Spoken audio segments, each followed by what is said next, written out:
बाबर आजम को आज ओपनिंग करते हुए देखा मैंने और उनकी शक्ल देखते ही मेरा दिमाग ख़राब हो गया। मतलब बिल्कुल ही पता नहीं आखिरी बार किसी को ओपन करते हुए देख के इतना गुस्सा मुझे कब आया था, इतना गुस्सा मुझे आज हुआ है। तो अब जो आगे मैं जो भी कहने वाला हूँ, ये चीज़ें बाबर आजम के लिए भी हैं और मोहम्मद रिजवान के लिए भी हैं, दोनों के लिए। ठीक है, you should be ashamed of yourself. Shame on you as a captain, shame on you as a senior player. आपने ना जाने कितने लड़कों के करियर बर्बाद कर दिए अपने ओपनिंग स्लॉट के लिए, जिसमें अब एक और लिस्ट जुड़ गया, वो है साहिबजादा फरहान की। आप उस लड़के को न्यूजीलैंड ले गए, न्यूजीलैंड में 3 मैच में आपने खिलाया ही नहीं। उसके बाद आपने उसे चांस दिया, वो अपना सारा करियर ओपनिंग किए, उसने उसे नंबर 7 नंबर 8 पे खिलाया, नंबर 5 नंबर 6 पे खिलाया आपने। उसके बाद एक मीनिंगलेस मैच में न्यूजीलैंड में लास्ट ईयर, जिसमें आप दोनों रेस्ट कर सकते थे, आपने रेस्ट नहीं किया, उसे उसके ओपनिंग स्लॉट पे नहीं खिलाया। उसके बाद जब मैच फंसे हुए होते हैं, जहाँ रन रेट ज़्यादा चाहिए होता है, वहाँ आप गीदड़ के बच्चे बन के पवेलियन में बैठ जाते हैं। और जब मौका आता है मलाई खाने का, आज तुम्हें लगा कि 150 रन है, आसानी से बच जाएंगे। 150 रन है, दोनों भाई मिलके बॉब्जी द किंग और लिपस्टिक किंग हम दोनों मिलके बना देंगे और फिर बाद में हमारी सुर्खियाँ बनेंगी। लेकिन नहीं, किस्मत को तो कुछ और ही मंजूर था। आ गए आज खरगोश के बच्चे बन के कूद के ओपनिंग करने। कल क्यों लास्ट गेम में क्यों नहीं आए थे? लास्ट गेम में क्यों नहीं आए थे जब 93 चाहिए थे 7 ओवरों में?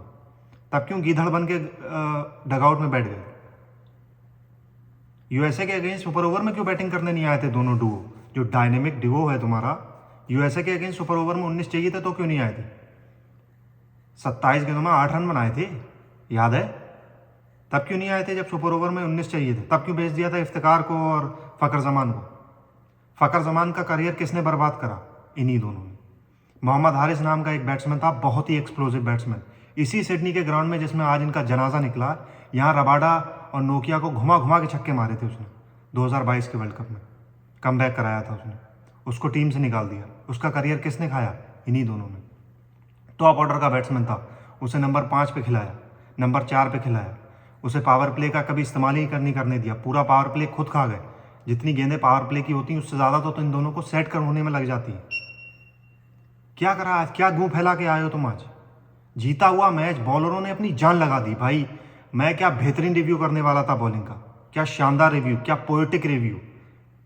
लेकिन भाई इनकी शक्ल देख के मेरा जो दिमाग घुसा, ये रही स्क्रिप्ट, ये रही, ये बनाई थी मैंने बॉलिंग के लिए। सब बेकार। मैच तो हार गए ना, मैच तो हार गए ना। क्या फ़ायदा हुआ हारिस रऊफ़ की इतनी अच्छी बॉलिंग कराने का? वो नया लड़का मुकीम समझ में नहीं आ रहा था ऑस्ट्रेलिया का, क्या फ़ायदा हुआ उसका? अब्बास अफरीदी इतने अच्छे वेरिएशन डाले, उसने क्या फ़ायदा हुआ उसका?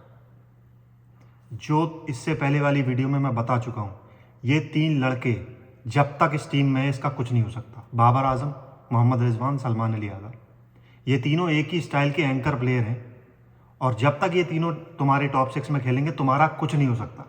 कुछ नहीं हो सकता, चाहे कुछ भी कर लो। पाकिस्तान क्रिकेट टीम का कुछ नहीं हो सकता, चाहे तुम कुछ भी कर लो। जब तक टॉप 6 में ये 3 हैं, इनमें से एक की भी जगह नहीं बनती। दिल पे हाथ रख के कोई पाकिस्तानी बता दे इंडिया की टीम में इन तीनों में से कौन खेल लेगा। अबे इन्हें पानी भी नहीं पिलाएगा, पानी भी पिलाने के लिए नहीं रखेंगे हम।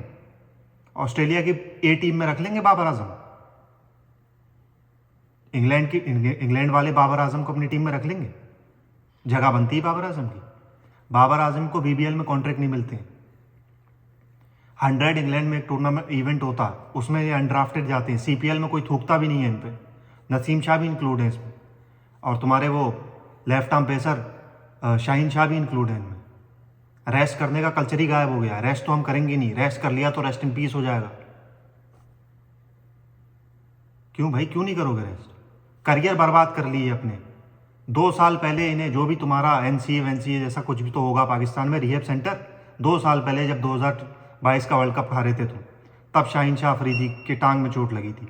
तब से 130 फेंक रहा है वो लंगड़ा, आज तक चला तो जा रिहेब में। आज कुत्तों की तरह पिटाई हुई है उसकी पहले ओवर में। नसीम शाह का भी सेम हाल है, उसकी भी पिटाई हुई है दूसरे ओवर में। सेम पेस पे तुम्हारा अब्बास अफरीदी बॉलिंग करा रहा, वो तो इफेक्टिव है, वो तो एफिशिएंट है। क्यों भाई? वेरिएशन है उसके पास, डिसेप्टिव है वो, एंटिसिपेट नहीं कर सकता कोई बैट्समैन उसे, अनप्रिडिक्टेबल है वो। सेम पेस है, सेम पेस पे बॉलिंग कराता है 130 135। भाई वेरिएशन है उसके पास। ओवर देखो जाके जिसमें उसने मैथ्यू शॉट को आउट करा, उसकी 6 की 6 गेंदें, 6 अलग पेस की गेंदें थी, अलग लाइन पे बॉल डाली 6 की 6, अलग लेंथ पे बॉलिंग डाली 6 पे 6। तुम्हारे पास क्या है? सेम बॉल पे वही एक इन स्विंगर एक आउट स्विंगर, सेम 130 के पेस पे। भाई ऑस्ट्रेलिया भंगी बना देगी तुम्हें, और बना दिया तुम्हें आज। अगर हारिस रऊफ का दिन अच्छा नहीं जाता तो आज बनाते ही 250 150 फिर से। रेस्ट ले लो भाई, रेस्ट ले लो, नए लौंडों को ले आओ, नए लड़कों को खिलाओ, रेस्ट ले लो, वरना खत्म है तुम्हारी क्रिकेट। जनाजा निकलवा दिया इन लड़कों ने तुम्हारा क्रिकेट का। बाबर आजम, भाई मोहम्मद रिजवान, इनकी कहीं भी T20 क्रिकेट में जगह ही नहीं बनती। जिन लोगों को T20 क्रिकेट में होना ही नहीं चाहिए वो आपका पावर प्ले की गेंदें पी रहे हैं। शर्म का मुकाम है ये। पाकिस्तान क्रिकेट एक टाइम में T20 में नंबर 1 टीम हुआ करती थी, लगातार 11 सीरीज जीती हैं तुमने। अपने ही गिरेबान में झांक के देख लो, बाहर इंस्पिरेशन मत ढूंढो। अपने ही गिरेबान में झांक के देख लो एक बार, ज्यादा दूर मत जाओ। 4-5 साल पहले 2018-19 की टीम देख लो, लगातार 11 सीरीज जीती थी तुमने। क्या हाल हो गया तुम्हारा, कितना बुरा कि तुमसे पावर प्ले में रन नहीं बनना है। ये तुम्हारी नियतों में खोट है, कुछ नहीं हो सकता तुम्हारा। जब तक ये नियत में खोट खत्म नहीं होगी कुछ नहीं हो सकता तुम्हारा। इनकी नियतों में खोट है। साहिबजादा फरहान को क्यों भेजा पिछले गेम में इन्होंने ओपनिंग करने, और आज क्यों नहीं भेजा? आज क्यों आ गए मलाई खाने को? अच्छा, कहने को साहिबजादा फरहान ने भी आज कुछ नहीं करा। नंबर 3 पे ऑलमोस्ट पहले दूसरे ओवर में ही बाबर आजम उड़ गया, मगर इससे ये दिखता है इनकी नीयत में खोट है। इनके नीयत में खोट है इन दोनों की। पर मुझे दो ये मैच जीत गए थे ओडीआई तो लगा था शायद चलो कुछ नहीं, एक नया कप्तान है कप्तान, लेकिन नहीं, ये रस्सी का दूसरा सिरा ही है ये मोहम्मद रिजवान भी। बाबर को आज लाने का, ओपनिंग में लाने का डिसीजन तो कैप्टन का ही होगा। ऐसा तो है नहीं उसने कहा होगा चलो भाई बल्ला उठा के अपना दोनों चलते हैं। क्या कर लिया तुमने आगे आज? और मोहम्मद रिजवान 60 पावर प्ले में के बाद तुम आउट होते हो, पूरा पावर प्ले पीने के बाद 60 50 60 70 के स्ट्राइक रेट से कोई खेलता आज की T20 क्रिकेट में? और कप्तान कोई सिर्फ नाम लिस्ट में नाम के सामने सी लिखने से कोई कप्तान नहीं बन जाता। सूर्य कुमार यादव ने तिलक वर्मा के लिए अपना नंबर छोड़ दिया, तुम छोड़ सकते हो? तुम छोड़ सकते हो? तुम करियर खा जाओगे, नंबर नहीं छोड़ोगे। फकर जमान का करियर तुम खा गए, मोहम्मद हारिस का करियर तुम खा गए, अब ये बेचारा लड़का नया है, क्या नाम है इसका, साहिबजादा फरहान, इसका करियर तुम खा गए, हसीबुल्ला का करियर तुम खा रहे हो, कामरान गुलाम का करियर तुम खा गए। वो तो भला हो टेस्ट में तुम्हें बाहर निकाला तो 2-3 मैच जीत गई तुम्हारी टीम। कितने लड़के गिनाऊं मैं, और मैं तो हूं भी नहीं पाकिस्तानी, और पता नहीं कितने डोमेस्टिक में लड़के खेल रहे हैं, ये तो बस ऐसे ही पता है मुझे, जिनके नाम है, जिनके काफ़ी बात होती है जिनके बारे में। ऐसे ना जाने कितने डोमेस्टिक में लड़के पड़े हैं जो डिजर्व करते हैं इस टीम में, लेकिन नहीं, दोस्ती यारी हमें तो दोस्ती यारी खिलानी है, रेस्ट करना नहीं है। हम नीदरलैंड के अगेंस्ट भी खेलेंगे, आयरलैंड के अगेंस्ट भी खेलेंगे, जिम्बाब्वे के अगेंस्ट भी खेलेंगे, युगांडा आ जाएगी उससे भी खेलेंगे, केनिया आ जाएगी उससे भी खेलेंगे, रेस्ट नहीं करेंगे और हारेंगे भी। भाई तुम पे लानत है, जब तक ये लानती लोग तुम्हारी टीम में है पाकिस्तान की, कुछ नहीं हो सकता तुम्हारा। तुम हारोगे, ऐसे ही हारोगे। 1-2-3 गेम आएंगे, एक हो सकता है एक सीरीज जीत जाओ जैसे ओडीआई में जीत गए। और ओडीआई में याद रखना, ओडीआई में सिर्फ इसलिए जीते हो क्योंकि इन दो लानती लोगों ने बैटिंग ज़्यादा नहीं की है। अगर यही अब्दुल्ला शफीक और साइम अयूब की जगह ये दोनों ओपन करते, वो सीरीज भी हार जाते। तुम लिख के ले लो। और पहले गेम में इन्होंने बैटिंग की है, पहले गेम में इनकी बैटिंग आ गई थी, तुमने देखा क्या करा इन्होंने। जितने इन्होंने 40-45 ओवर में बनाए उतने 33 ओवर में 30 ओवर में बना दिए थे ऑस्ट्रेलिया ने पहले ओडीआई में, जाके देख लेना स्कोर कार्ड। भाई दिल as a neutral, I don't give a damn about Australian cricket, I don't give a damn about Pakistan cricket. मैं तुम्हें एक न्यूट्रल ओपिनियन दे रहा हूँ, कि इन दोनों को T20 टीम में बेंच पे भी मत बिठा लो। उसे कप्तान बना दिया तो मजबूरी है, उसे खिलाना पड़ेगा। सलमान अली आगा, भाई उस आदमी ने कभी जिंदगी में T20 क्रिकेट ही नहीं खेला था, इंटरनेशनल T20 क्रिकेट की आज तक एक गेम नहीं खेला, उसको आपने वाइस कैप्टन बना दिया। कैसे, किस बेसिस पे वाइस कैप्टन बना दिया उसे आप? क्यों बना दिया वाइस कैप्टन? उसने अभी डेब्यू करा पिछले गेम में और इसमें 0 मारा है उसमें। 148 चेज नहीं हो रहे हैं आप, क्या चाहिए आप? 148 चेज नहीं हो रहे हैं, लेकिन मलाई खाने आ गए थे कि यार तो चेज हो जाएंगे हमसे, हम तो चेज कर लेंगे, हमारा नाम हो जाएगा। भाई ये टिकटॉक पे 4-5 ड्राइवें आ जाती हैं, तुम्हारी रीलें बन जाती हैं कवर ड्राइव की, अपने लिए रन बनाते हो, जब रन बनाते हो मैच हार जाती है टीम, नहीं बनाते हो तो हारती ही हारती है। कितना लड़ते, अगर ये मैच जितना लड़ा है ना, इतना भी नहीं लड़ता अगर ये 20 बॉले कंबाइंड दोनों ज़्यादा खेल जाते। उसके बाद 15-20 का हो चुका होता net run rate, sorry required run rate. फिर क्या करते, जो उस्मान ने थोड़ी सी फाइट पुटअप करी है, जो नियाजी ने थोड़ी सी फाइट पुटअप करी है, वो भी नहीं हो पाती, ये गेम बहुत पहले ही हार जाते हैं। शुक्र करो खुदा का, ये जल्दी आउट हो गए। और वो बाबर आजम जल्दी आउट हो गया, वो उसने ज़रूर गेंदे पिए, क्या कहते हैं, लिपस्टिकिंग में। भाई ये लानती लोग जब तक तुम्हारी टीम में रहेंगे कुछ नहीं हो सकता, ठीक है। कुछ पॉजिटिव हैं इस गेम के, जिसमें मैं बात करता हूँ। हारिस रऊफ भाई ने जान लगा दी बॉलिंग में। जो पहले 2 ओवरों के बाद कुटाई लगी थी, मुझे तो लगा था कि ऑस्ट्रेलिया जो है इंडिया साउथ अफ्रीका के मैच का हाईलाइट देख के आई है और गुस्से में है। आज वो कह रहे हैं हम भी बनाएंगे 250, हमारा भी दिमाग घूम गया, हम भी 250 बनाएंगे, ठीक है। फिर आया हारिस रऊफ, उसने अपना सारा BBL का एक्सपीरियंस यूज़ करा, उसने डाली बाउंसर मैकगर को और वो आउट। इन्होंने क्यों नहीं डाली, बताऊँ क्यों नहीं डाली? पेस ही नहीं है, डालेंगे क्या? 125 पे बाउंसर मारेंगे, उठा के मारेगा छक्का सिडनी पार। 130 पे बाउंसर मारोगे तुम्हारे पेस डाउन है, इसीलिए लंबी लेंथ बॉल रखते रहे और वो मारते रहे। शॉट भी मारता रहा और मैकगर भी मारता रहा। अगर ये चेंज नहीं होता, हारिस रऊफ नहीं आता, इनसे 6 ओवर पढ़ाते, 6 ओवर में 150 रन बना देते हो। इनको बिठा लो बाहर, इनको रिहैब में भेजो, इनकी हालतें हैं टाइट।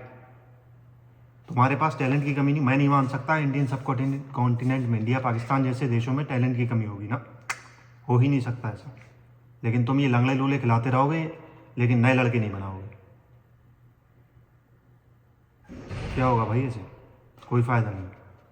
हारिस रऊफ ने बहुत अच्छी बॉलिंग करी, आज एक बहुत अच्छा कर सकता था, वो 6-7 विकेट ले सकता था, लेकिन फील्डिंग कचरा फील्डिंग। नसीम शाह ने थर्ड मैन पर कैच छोड़ा, बॉब्जी द किंग ने शॉर्ट मिड विकेट पर कैच छोड़ा, शाहीन अफरीदी ने कैच छोड़ा, तुम्हारे वाइस कप्तान सलमान अली आगा ने कैच छोड़ा। ये कचरा फील्डिंग करी है तुमने, फील्डिंग तुमसे नहीं हो रही है, बॉलिंग में 3-4 लड़के दम लगा रहे हैं, बैटिंग तुमसे नहीं हो रही है। भाई क्या करोगे तुम? वो एक नया लड़का आया है, क्या नाम है उसका, उसको चाइनामैन मुकीम, वो तो पढ़ा ही नहीं गया ऑस्ट्रेलिया से। और ऑस्ट्रेलिया में कितने ही चाइनामैन खेले होंगे उन्होंने मैक्सवेल स्टोनीज में, उनके समझ ही नहीं आई, उन्होंने अच्छी बॉलिंग कराई। अब्बास अफरीदी, उसने भी अच्छी बॉलिंग कराई। क्यों कराई? क्योंकि लड़के के पास वेरिएशन है, हैंड से पिक नहीं होती। क्यों नहीं होती? क्योंकि जब वो अपनी वेरिएशन यूज़ करता है तो उसका एक्शन चेंज नहीं होता, उसकी हैंड स्पीड चेंज नहीं होती। और जब हैंड स्पीड चेंज नहीं होगी तो सामने वाले को पता ही नहीं लगेगा, एंटिसिपेट ही नहीं कर पाएगा कि स्लोअर अवन आ रही है, बैक ऑफ द हैंड आ रही है, सीम अप डिलीवरी आ रही है, कैसी डिलीवरी आ रही है।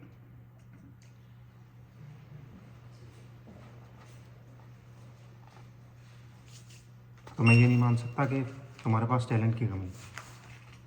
अब्बास अफरीदी भी तो उसी इंफ्रास्ट्रक्चर से आ रहा है अभी तक। मुकीम को भी तो तुम्हें ढूंढ के लाए, शादाब को वापस भेजा कि जाके रेड बॉल खेल, कायदे आज़म जो वहाँ की रणजी ट्रॉफी है जाके खेल। इनसे क्यों नहीं कहते? टेस्ट में इन्हें निकाला था, जीतना शुरू कर दिया, ODI में इनकी बैटिंग नहीं आई, तुम जीत गए। इन दोनों लानती को तुम निकाल दो टीम से, अपने आप कुदरती तुम्हारी टीम ठीक हो जाएगी, क्योंकि इनकी नीयत में खोट है।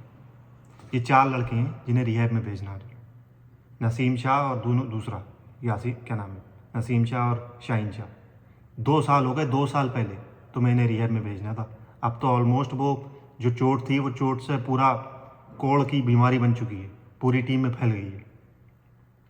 और बाबर आजम, तुम्हारा वाइस कैप्टन सलमान अली आगा और कैप्टन मोहम्मद रिजवान, इनमें से सिर्फ एक आदमी T20 टीम में रहना चाहिए, वो भी सिर्फ इसलिए क्योंकि कैप्टन है। अगर आप कैप्टन बदल दो तो उसे भी निकाल दो, ठीक है। पावर प्ले में 30-40 आज के टाइम में, तो भाई देखो इंस्पिरेशन, देखो टीमें कहाँ पहुंच गई, तुम क्या कर रहे हो? कब बनाया था पाकिस्तान ने 200? पहले बैटिंग करते या बाद में बैटिंग करते? कब बनाया था 200? यहाँ पिछले 5 मैचों में से 2 मैचों में हम 290 बना चुके हैं। 5 में से 4 में 200 प्लस स्कोर है हमारा। किस बात का कंपटीशन है भाई? और मुझे कुछ खास ऐसा मतलब पर्सनली तो मुझे कोई फ़र्क नहीं पड़ता, बट क्रिकेट का स्तर वैसे ही गिरता जा रहा है। क्रिकेट कभी भी एक ग्लोबल स्पोर्ट नहीं था। Cricket was just an international sport. कुछ चुनिंदा टीमें खेलती थी, अब वो चुनिंदा टीमों में भी साल दर साल कम होती रह रही हैं। 20 साल पहले श्रीलंका भी अच्छी थी, 15 साल पहले 20 साल पहले वेस्ट इंडीज़ भी अच्छी थी, 15 साल पहले के आसपास 15-20 साल पहले जिम्बाब्वे की टीम भी अच्छी थी। अब तुम्हारी गिनती भी उसी में होने लगी। आप गलती से वो इंग्लैंड को हरा दिया था क्योंकि वही टेस्ट में ये लड़के थे ही नहीं, इन्हें निकाला, जीतना शुरू कर दिए। ओडीआई में इनकी बैटिंग नहीं आई, जीतना शुरू कर दी। T20 में मानी हुई टीम थी। 2011-12 में इंडिया आके घर में हराया, घर में हमें ओडीआई हराया तुमने। जब से ये इन दोनों के डायनेमिक डिगों ने तुम्हारे टॉप ऑर्डर पे कब्जा करा, तब से तुम्हारे बुरे दिन शुरू हुए। मैंने तुम्हें प्रॉब्लम बता दी, सॉल्यूशन बता दिया,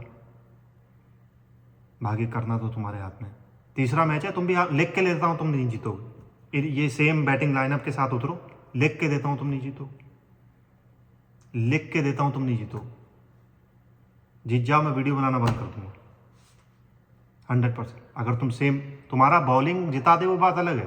तुम अगर उन्होंने 150 रन का टारगेट दे दिया, 160 का टारगेट ऑस्ट्रेलिया ने दिया, तो तुमसे चेज़ नहीं होगा। मैं लिख के देता हूँ, तुम चेज़ नहीं कर पाओगे, क्योंकि तुम में वो बात ही नहीं। तुम T20 के प्लेयर ही नहीं। टेस्ट देखो, T20 में तुम वनडे खेलते हो, वनडे में तुम टेस्ट खेलते हो, और टेस्ट तुमसे खेला नहीं जाता। वाह, क्या बात है, क्या बात है। इंट्रोस्पेक्शन की ज़रूरत है, बहुत ज़रूरी। जैसे हार्श डिसीजन टेस्ट में लिए थे, अब वाइट बॉल में भी तुम्हें ऐसे डिसीजन लेने हैं अगर तुम्हें आगे बढ़ना। बाकी हारिस रऊफ़ की तारीफ़ बनती है, मोहम्मद अब्बास अफरीदी की तारीफ़ बनती है। लड़का मुझे पसंद आया, बहुत शानदार उन्होंने बॉलिंग की, बहुत वेरिएशन है उसके पास, दिमाग से बॉलिंग करा था, आंखों पर पट्टी बांध के बस बॉलें नहीं फेंक रहा है वो, उसे पता है वो क्या कर रहा है। ठीक है, मुकीम तुम्हारा नया लड़का, ये भी चाइनामैन है ही कितने से। कुलदीप यादव, एक तबरेज़ शमसी के अलावा कोई तीसरा चाइनामैन मेरे दिमाग में तो आता नहीं। तो अगर वो सही टप्पे पर पकड़ के आज उन्होंने बॉलिंग कराई है, सबसे बड़ी बात चाइनामैन के लिए होती है अपनी लाइन लेंथ मेंटेन करना, और अगर वो मेंटेन कर पा रहा, बहुत बड़ी बात है। अपना पहला दूसरा ही गेम है उसका, इतना कोई एक्सपीरियंस भी नहीं है। स्टोइनिस को उसे खेलने में दिक्कत हो रही थी, मैक्सवेल नहीं पढ़ पा रहा था, जिसने तो उधेड़ दिया था तुम्हें पिछले गेम। चलो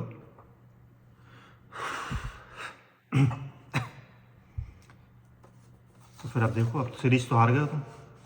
जो मौका था तुम्हारे पास जीतने का, सीरीज़ तो हार गए। आखिरी गेम भी अगर तुमने पहले ऑस्ट्रेलिया ने पहले बैटिंग की और उन्होंने दे दिया तुम्हें टारगेट 160 का, तो तुम 2 बार खेल के भी नहीं बना पाओ। पहले मैच में कहा था मैंने, इस मैच में भी कह रहा हूँ, तुम 2 बार खेल के भी नहीं बता पाओ। तुम्हें अब टाइम आ गया है एक परमानेंट इलाज ढूंढने का। जो टीम में कैंसर फैल रहा है, देखो जो क्या होता है, कुछ बीमारियाँ होती ना जिसमें तुम्हारा हाथ काटना पड़ जाता है। अब तुम्हारा टाइम आ गया अपनी टीम के कुछ हाथ पैर काटने का। इससे पहले वो जहर पूरी टीम में घुस जाए, वो हिस्सा टीम का इम्प्यूट करा दो, और बाकी रेस्ट ऑफ द बॉडी बचाओ, और फिर देखो कि हमें करना क्या। ठीक है, बाकी अब तीसरे में होता है, देखते हैं क्या होता है, उसकी वीडियो बनाएंगे।